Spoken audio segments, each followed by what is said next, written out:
nous recevons des filles, mères, des grossesses, des filles qui ont une grossesse précoce, une grossesse prématurée. Nous sommes bien obligés de travailler en partenariat avec des maisons d'enfants qui reçoivent pour nous des filles mères. Alors, quand nous parlons des filles mères, généralement, on reçoit non seulement leur maman, les mamans, et on reçoit aussi les enfants, les bébés. Il se trouve qu'à l'hiver, on arrive même des filles mères à l'âge de 12 ans. À l'âge de 12 ans, à l'âge de 14 ans, à l'âge de 15 ans. Il arrive parfois, ce sont les papas. Ce sont les papas qui pral, vous comprenez ça, là? Papa, qui pral entrer dans la relation avec lui, car il est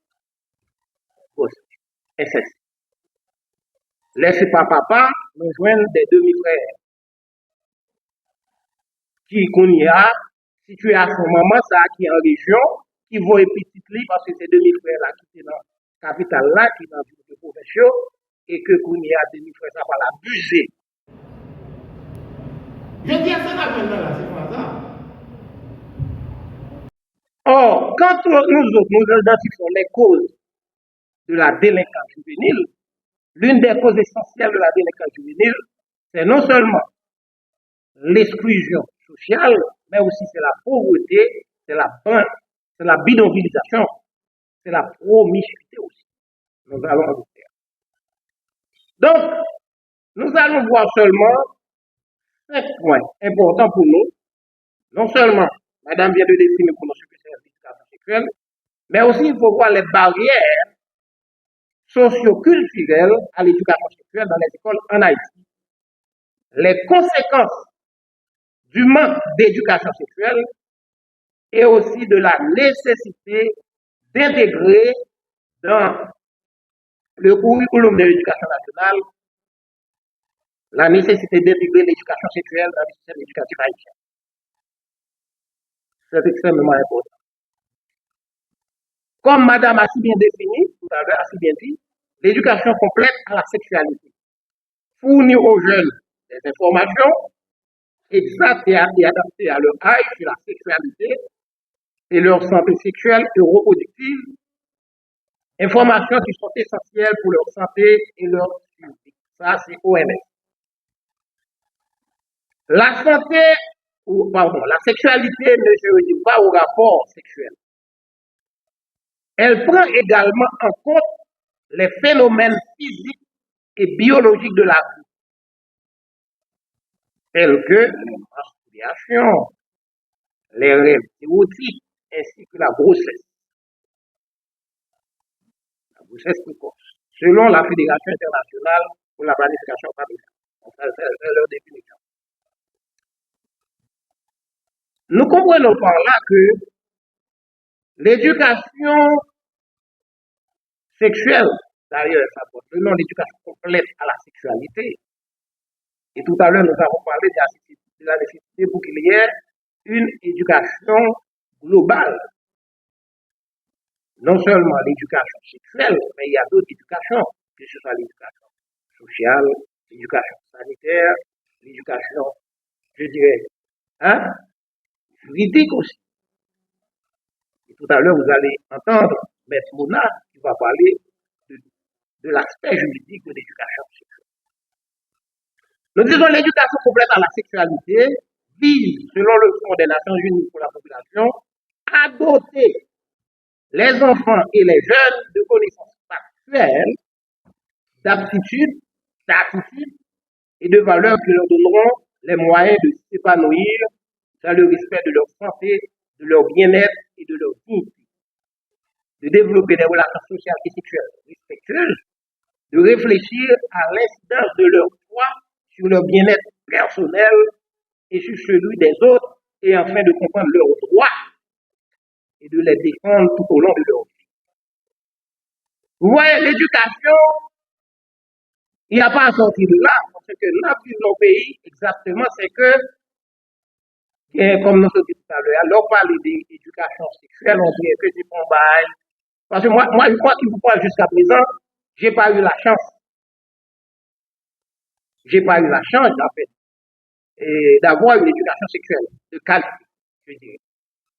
Parce que généralement, dans les foyers haïtiens, on ne parle pas de l'éducation. Parce que si on dit, ah, si fille, ça dit, hein, si fille, pas garçon. Ou bien si fille, c'est gasoline, vous allez voir. Et il y a des bagages qui étaient et des bagages la fait mal. Je dis, c'est dans ça nous tombons là. Et je vais l'expliquer.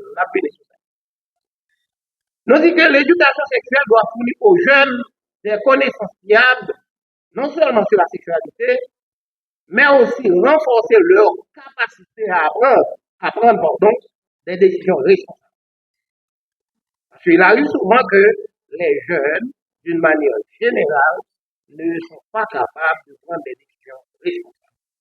Et tout à l'heure, le directeur de l'éducation nationale a parlé de ce qu'on appelle déperdition scolaire, des jeunes pour la plupart qui abandonnent l'école justement à cause d'une grossesse précoce.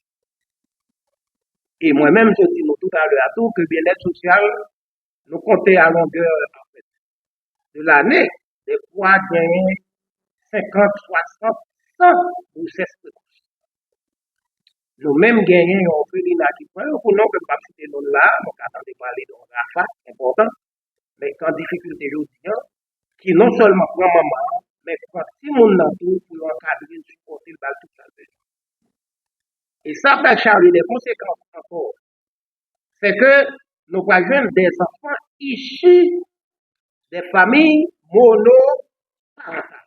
Parce que généralement, jeune fille ça qui tombait enceinte avant le là, papa qui moun ça va reconnaître lui. Vous comme ça? C'est une cause que nous identifions comme facteur qui prédispose la délinquance en Haïti. Qui bat nous banditisme. Et ça, faut nous combattre. C'est ça que je dis en content, travail que l'association des jeunes, des femmes haïtiennes fait là, et je crois que c'est toute une série d'ateliers. On pourrait, d'après ça, M. Augustin Soutine, c'est près de 2500 jeunes là, qui déjà recevoir une formation en éducation sexuelle. Et que je dis à nous voir le retour, Haïti, pays nous généralement en retard, et ça va nous comme conséquence. Maintenant, question qu'on a posée, on nous garder le justificatif, la raison d'être, la raison pourquoi de l'éducation sexuelle. Pourquoi une éducation sexuelle? Nous voyons que très tôt, les enfants commencent souvent à questionner leurs parents sur la sexualité. Par exemple, nous avons dit, maman, bébé, qui nous fait bébé? Maman, comment on fait bébé? On parle de français. Mais maintenant, nous avons l'autre. Oh, maman, c'est qui frère? Qui ont fait faire? Généralement, on voit maman ça, par des courage, effectivement, que voilà, papa, etc. Mais des fois, il y a un pour dire, ah, papa, t'es couché à maman, et puis maman levé de main, et puis maman, n'est-ce pas? Donc, il y a des bails encore qui étaient tabous, parce que nous toujours en difficulté pour nous expliquer si mon nom processus. Et c'est ça fait que on va demander l'association des femmes pour faire même une formation pour les adultes, pour les parents, pour les enseignants, les éducateurs. Parce que le monde, ça il faut reconnaître effectivement qui ça l'éducation sexuelle. Les adultes doivent pouvoir satisfaire la curiosité de l'enfant sans lui mentir. Et généralement, ça nous fait, nous va mentir. Si au cours de la petite enfance, le développement psychosexuel est avant tout guidé par la curiosité et l'exploitation sans une réelle envie d'expérimentation. À l'adolescence, la réalité est tout autre. Parce que, regardez bien, l'homme est né curieux. Et c'est la curiosité qui prend le bas. Nous, ça me donne la scientificité, si vous me permettez. Nous pas faire découverte si pas de bien curiosité l'homme, il est naturellement curieux. Parce que si mon nom, parent, pas supposé à balmenti. Et l'autre balmenti, en tant que foyer, quand arrivé, son l'autre ami, ça le fait pour lui, il fait le mal. Moi-même, quand je parle avant là, moi, on est soin qui est victime comme ça. Parce que parents, pas donner la peine pour sortir avec lui, pour faire éducation, il ça appelle l'âge de puberté que nous connaissons là. L'âge de puberté, l'âge dont l'âge, comment dirais à partir de 13 ans, de 14 ans, si le monde ça non l'âge les bulles, mais c'est comme si on était capable tout, si le monde ça senti un paquet de bagailles, et que faut l'extérioriser, hein? Faut l'extérioriser, mais en une fois, parents, bien tendance, comme si fermer lui, il connaît aussi de bagailles. À ce stade, le développement marqué par la puberté, l'enfant désire plus que jamais construire les différentes facettes de son identité, dont l'identité sexuelle. Il est crucial qu'il retrouve des adultes capables de les guider de façon adéquate. Parce que si vous ne faites pas pour lui, ils ont mis la pression. Il a pas fait la mauvaise condition. On l'a débridé, voilà. J'ai oublié le terme. L'a débridé. C'est l'âge 13-14 ans, mais ça, vous faites pas chez Palo, il fait amender débordé des aoyo. Donc on va écrire l'aoyo. L'âge débridé. Et tout psychologue connaît des petits membres dans l'âge ça, il besoin extérioriser, il besoin faire connaissance de débat, il besoin comprendre corps, c'est son corps. Parce que là, on parle de sexe là lui-même que m'a gagné chance là, excusez-moi, je peux chauffer à voir. C'est un concept qui est mal abordé, qui est mal compris. Parce que je suis homme, je reste homme, n'est-ce pas? Je suis homme, je reste homme. Vous comprenez ce que je dis? Vous êtes femme, vous restez femme. Je vais aller entrer dans l'autre bagaille. Donc, vous comprenez? Donc, parce que je dis, nous comprenons qui ça passe. Parce qu'il faut nous comprendre. Ok, on va plus loin. Regardons maintenant les barrières socioculturelles à l'éducation sexuelle dans les écoles en Haïti. Nous allons rapidement faire un coup d'œil rapide sur le système éducatif haïtien. Nous allons voir ses forces et ses faiblesses. Mais nous allons accentuer davantage sur les faiblesses. Et par la suite, continuer. Donc, disons, malgré les multiples efforts du gouvernement, le système éducatif haïtien fait face à de nombreux défis importants qui minent toute véritable réforme. Par exemple, nous voyons que c'est un système désuet et inadéquat, c'est un système discriminatoire aussi, hein? C'est un système discriminatoire et c'est un système, je dirais, qui a ce qu'on appelle, qui est force côté là-dedans. Malgré les multiples efforts du gouvernement, le système éducatif haïtien fait face à de nombreux défis importants qui mènent toute véritable réforme. Le système des jeux est inadéquat en ce sens que le curriculum scolaire est en grande partie orienté vers l'enseignement de connaissances historiques et dépassées. Il n'est pas en adéquation avec les réalités locales. Le système scolaire haïtien n'est pas, le curriculum scolaire haïtien n'est pas en adéquation avec les réalités locales. N'oubliez pas, jusqu'ici,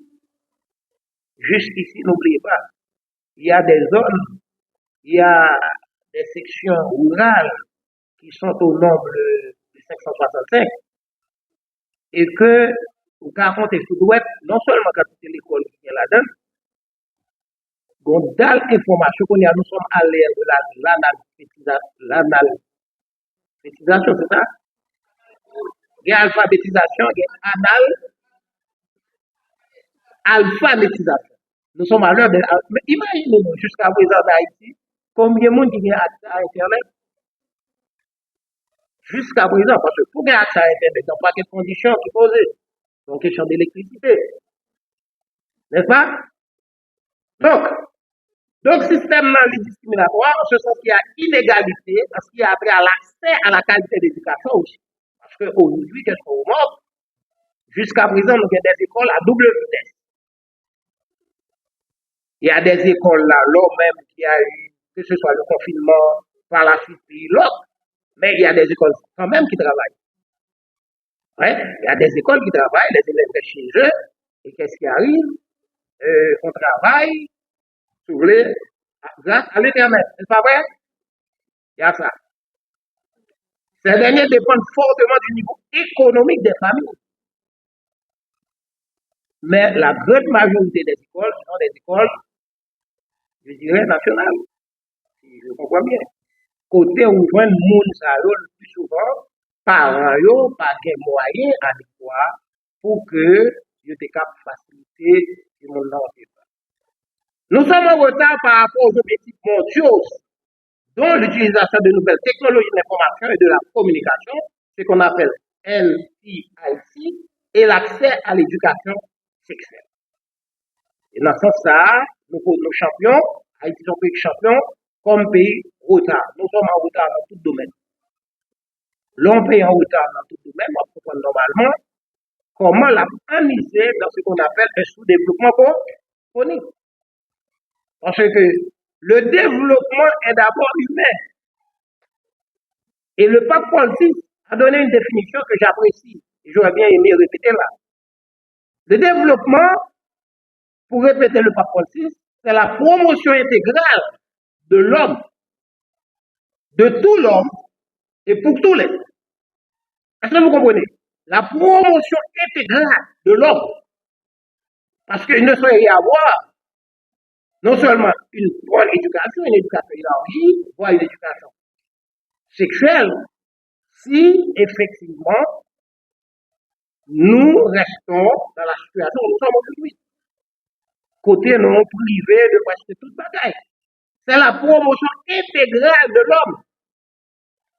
Nous autres, nous avons parlé du bien-être collectif, du bien-être global, du bien-être holistique de l'homme, de l'homme dans toutes ses dimensions. Que ce soit les dimensions cognitives, que ce soit les dimensions psychologiques, que ce soit les dimensions sociales, que ce soit les dimensions économiques. Vous voyez? Donc, c'est la promotion intégrale de l'homme.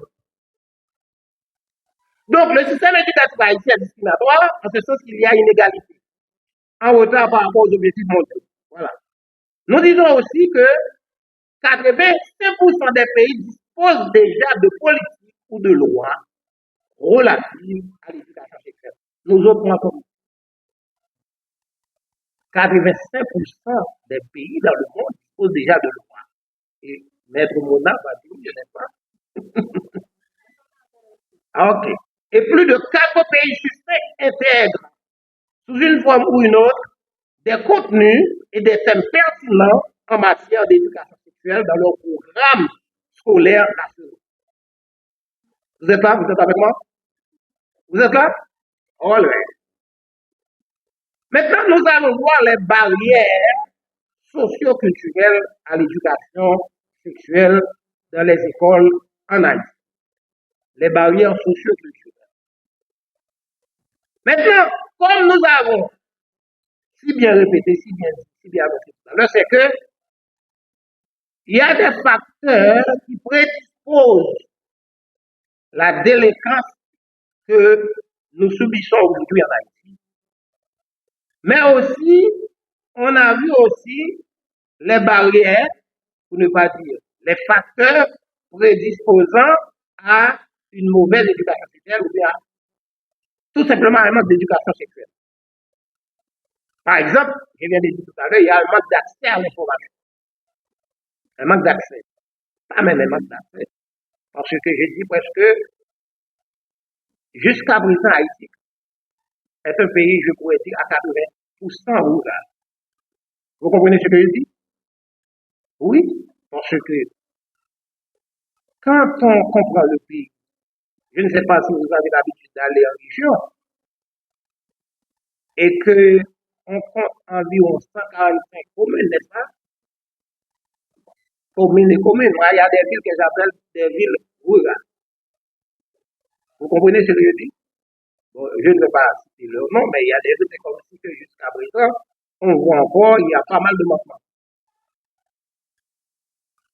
Il y a des stéréotypes de genre, comme on a dit tout à l'heure, si fille, c'est gasoline, si garçon, c'est aliment. Et tout ça, c'est barrière. Il y a les mythes et tabous entourant la sexualité. Parlant de la sexualité, c'est une invitation au sexe.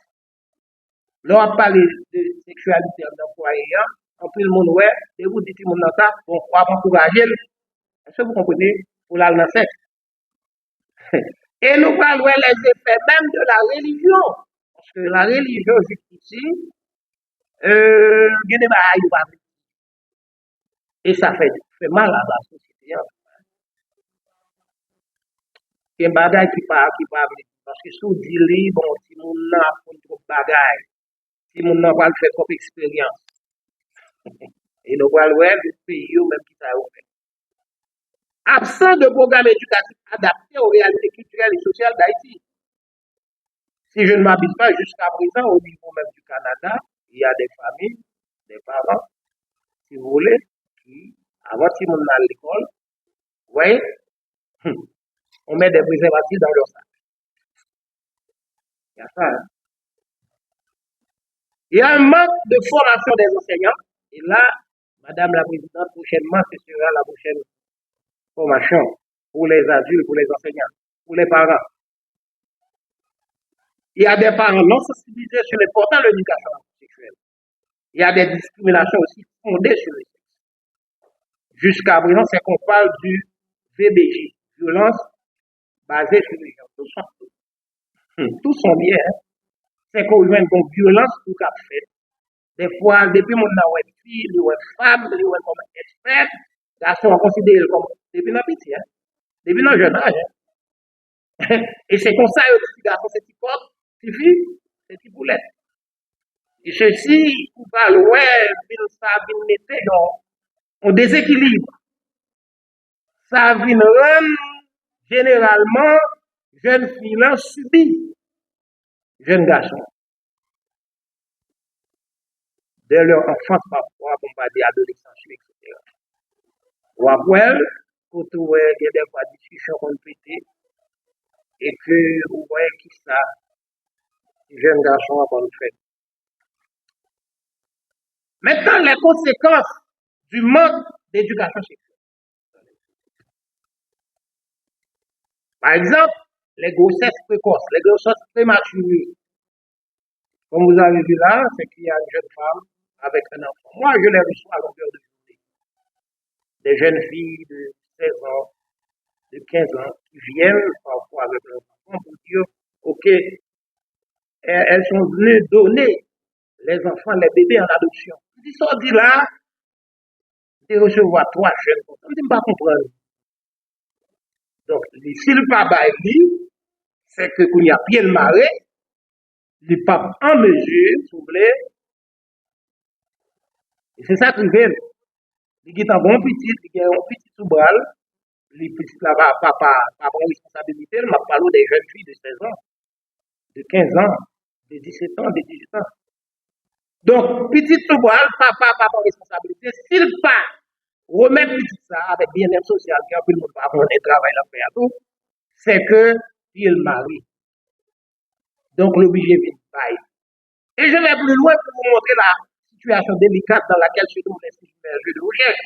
C'est qu'au niveau du bien social, il y a un service qui s'appelle certainement service d'adoption. Or, le bien-être social aujourd'hui a un rôle régulateur. Excusez-moi de faire cette parenthèse. Maintenant, il y a un autre service aussi qui s'appelle service contrôle de la prostitution. Vous allez donner de ce que je vais vous dire là. Moi, je vois qu'il y a un lien étroit entre le contrôle de la prostitution et le service d'adoption. En dépit du fait qu'aujourd'hui, le service du contrôle de la prostitution est négligé, est presque dysfonctionnel à l'UPSR. Moi, j'ai eu la chance de travailler dans ce service au moins plus que 20 ans. J'ai identifié les causes. D'ailleurs, la loi 4 de l'UPS demande à cette institution de rechercher les causes les causes de la prostitution, les causes de la délinquance, rechercher les causes de la prostitution et prendre toutes les mesures susceptibles pour y remédier. Et nous comprenons facilement que le lien qui existe entre le contrôle de la prostitution et effectivement le service d'adoption. C'est parce que, effectivement, ou joignent que c'est parce qu'il y a un manque, c'est parce qu'il y a un manque de contrôle. Un manque de contrôle et il n'y a pas de moyen à moun ça qui tombait dans sa en prostitution non voulue. Vous ne comprenez pas ce que je dis. Parce que la prostitution est définie comment? C'est le fait parfois de faire des actes sexuels en contrepartie de une jeune femme qui maintenant accepte un premier homme. Maintenant, si le premier homme, le jeune garçon, je ne sais pas, le premier homme, par la suite, l'a abandonné avec l'enfant qu'elle a déjà eu pour le premier homme, cette jeune femme va prendre un deuxième homme, un deuxième, un troisième, un quatrième homme. Donc cette jeune femme se trouve dans une position non voulue. C'est ça, la position. Parce que la position n'est pas l'amour. Hein. Vous comprenez? Donc c'est le fait d'accepter d'entrer dans des actes sans qu'il n'y ait pas vraiment de l'amour. C'est en contrepartie d'eux. Est-ce que vous comprenez? Donc il y a un lien étroit entre l'adoption. Pourquoi je dis un peu de service d'adoption? Parce que nous aujourd'hui, nous faisons la régulation de l'adoption. Parce que le bien-être social s'impose maintenant comme une institution régulatrice.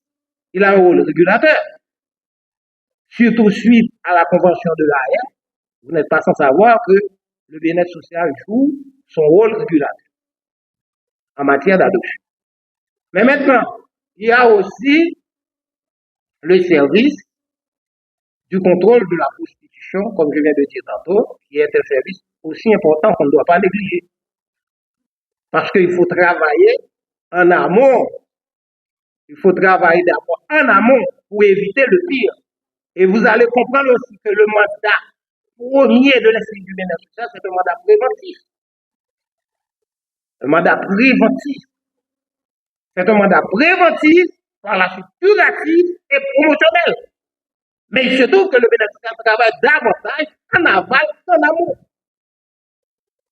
Or, on dit que en matière de protection sociale, la prévention est plus censée et avantageuse.